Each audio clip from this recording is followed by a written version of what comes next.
Okay, so ito yung step-by-step tutorial, pagbago ka sa RF sa Belato. So first, pag nag-spawn kayo, andito kayo.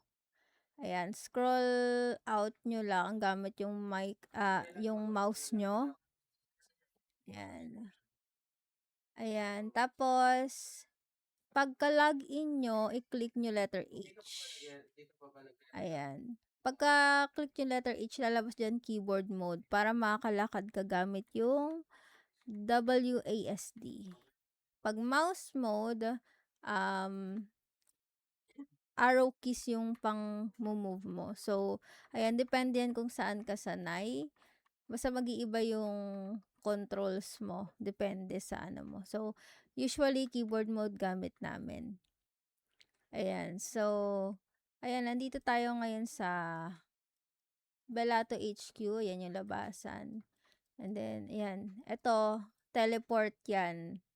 Ito yung teleport na pag umapa ka dyan, ayan, may mapupuntahan ka. Ngayon may buffer dito. Buffer is para makapag-buff ka. Pero pwede ka magpa-buff sa mga mage or mystic. Okay, so pagpasok mo dito, may CBT NPC dito. Yung CBT NPC, pag wala kang currencies, dito mo kukunin. So, ayan. Ito yung, I think, this is Dalant, yung pera dito. Gold capsule, cash points. Cash points is for this shop. And PVP points. Ayan. Pero, sa actual app natin, iga-grind natin to. So, pwede nyo rin yan ibenta. So, kukuha muna ako dyan ng tigi isang stock. Isang stock meaning, ayan, 99 pieces. Ayan. Tapos, paano mo ma-activate or makukuha yan? I-right click mo lang siya. Tapos, papasok na yan sa lalagyanan nila para ma-spend mo. Ayan. So, kasi ako, meron na ako nyan. So, I don't need to click everything pa. Ayan. So, meron din dito. Ayan. Dito yung point and PC. Dito sa point NPC, dito mo mabibili or makukuha yung mga Palmas armor. So, Palmas armor, ito yung malalakas na armors. So, pwede nyo yung kunin and then i-ups nyo. Again, for CBT lang to kasi I believe ginagrind to sa actual app.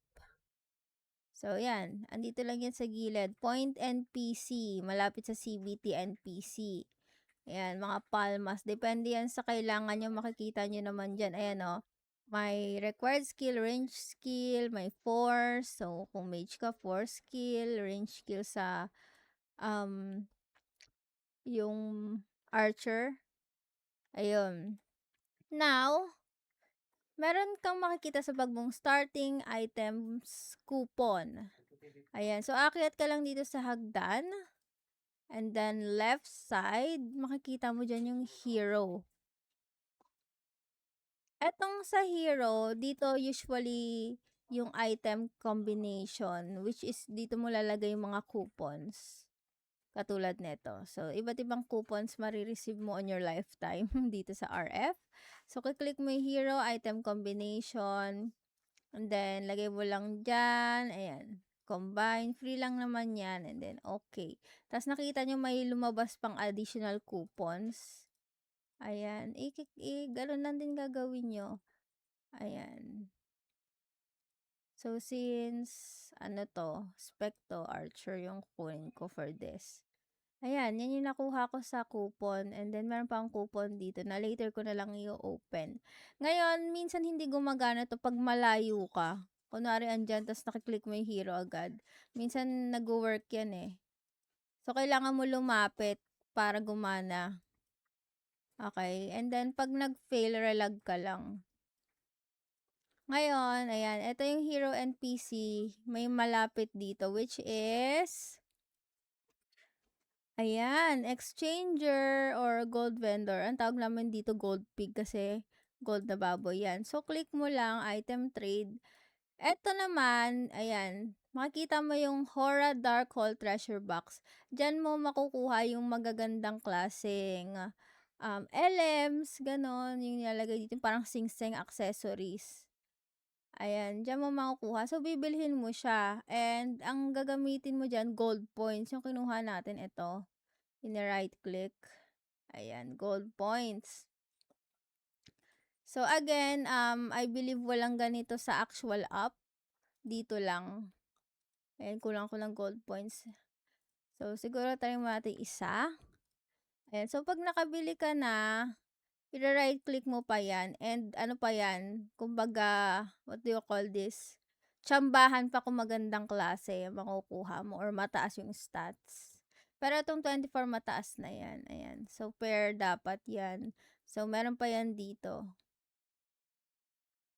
Ayan, yan yung mga mabibili mo dyan gamit yung mga pera na to na kinuha natin sa NPC kanina. Ayan, right click mo lang ulit para magamit mo.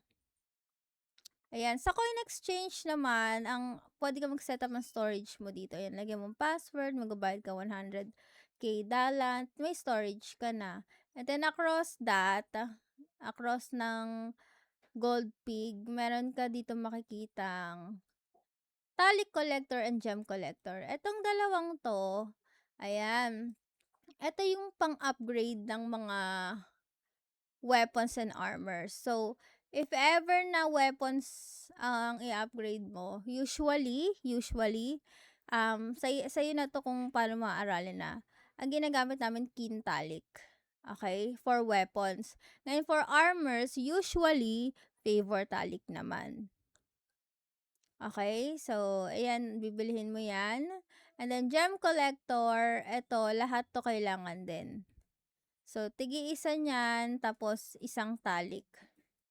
Yun yung mga materials pang-craft ng, pang-upgrade.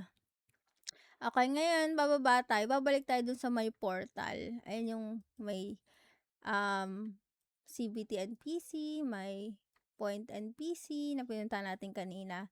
Dito, may foreign vendor. Ayan, item trade. Bibilihin mo yung upgrader.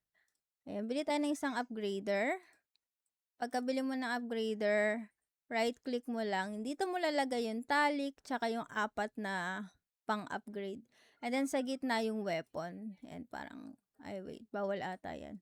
Ganyan, tas yung mga materials. Tas upgrade mo lang hanggang swertehin ka. So, ganun lang mag-upgrade. Ngayon, ang other basic needs dito, letter Y. Pag kinlik mo letter Y, makikita mo auto potion. Sa auto potion, nalagay mo lang yung potions mo. Ayan, HP, FP, SP, tapos tataasan mo, depende sa'yo. Mag-automatic na yung buhay mo. Ngayon, tuwing nagko-quit game ka, possible na tatanggal yan. So, i-restock mo lang. Pero tuloy-tuloy yan pag nag-stock ka sa bag mo. Ngayon, auto action, dito mo pwede lagay yung force and buff mo. So, F. Ayan. Diyan mo lalagay. Depende kung anong kailangan mo. So, yan yung kailangan mo rin aralin for yourself, kung anong gagamitin mo. Nasa YouTube yan in case. Ayan, auto chat naman, yung automatic chat, tuloy-tuloy na chat. Same lang din sa iba. Ayan. So far, yun pa lang naman yung kailangan mo aralin. And i-explore mo lang yung HQ. Ayan. At again, ito yung portal. Makikita nyo sa Discord yung drop list. So, kung anong i-farm mo, pupuntahan mo sa mga lugar na to. Pero, ayun, may iba tayong race na kalaban. So, possible na mapatay ka. Kaya, ingat-ingat. Ayun, I think, yun lang naman kailangan aralin. Besides that, pag level 55 ka na or level 30, meron kang class promotion. Twice mo tong i-click. So, akyat ka dito, hanapin mo yung race manager. Class promotion. Ay, nakuha ko ng class promotion kay. Tapos may pipiliin ka lang. 2 beses mo gagawin yan. I think level 30 and level 55. Ayan, ta's may rewards ang class promotion of course.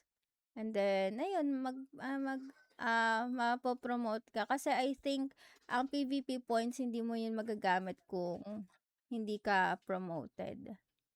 Ayan. So, how to join the guild naman. Click letter G. Ayan, ilagay mo lang yung emperor. Yung emperor natin, 0 yung O. Ayan, tas input nyo lang. Hindi muna ako magjo-join ng guild. Tapos, wag nyong kiklik yung okay kasi ibig sabihin niya na wini-withdraw nyo. So, exit nyo lang yung guild application, tas wag nyo kiklik okay. And then, wait nyo lang may mag-accept sa inyo. Ayan. So, lahat yan naasikasuhin natin sa official app. For now, we want you to explore and try the game. Tingnan nyo kung paano mag-apps, paano mag-farm. Ayan. And kung may kailangan kayo, sabihan nyo lang ako. And of course, watch this video again and again kung hindi nyo mag-gets kasi yun na yung pinaka-basic. Ayun. Yung mga kiklik din, katulad ng letter I for bag, ayan, i-discover nyo na lang din. C for character, tapos meron pa dito sa taas guys ha. So kung gusto mo umupo, tumayo, ayan, F for force, H for keyboard mo, J for quest, ayan dyan yung mga quest sa J, K para ganyan. Usually ginagamit yan pag magnunuk ka, magpapabomba ka. Pero depende sa trip mo. Ayan, L for skill. So, F for force sa mga mage, mystic. L for skill. Ayan yung mga buff. Okay? And ito yung kiklik mo to. Ayan yung skill bar. Depende na sa yan kung paano mo aayusin. So, ang ginagawa ng iba, kunwari, ito, nandito yung mga buff ko. Ayan, lalagay ko dito yung buff ko. Yung iba naman yung skill, yung pampatay, pang-atake. Nilalagay din dyan. Pero, pag mage ka kasi hindi siya necessary. So, up to you na kung paano mo aayusin yung character mo. So far, yun lang naman.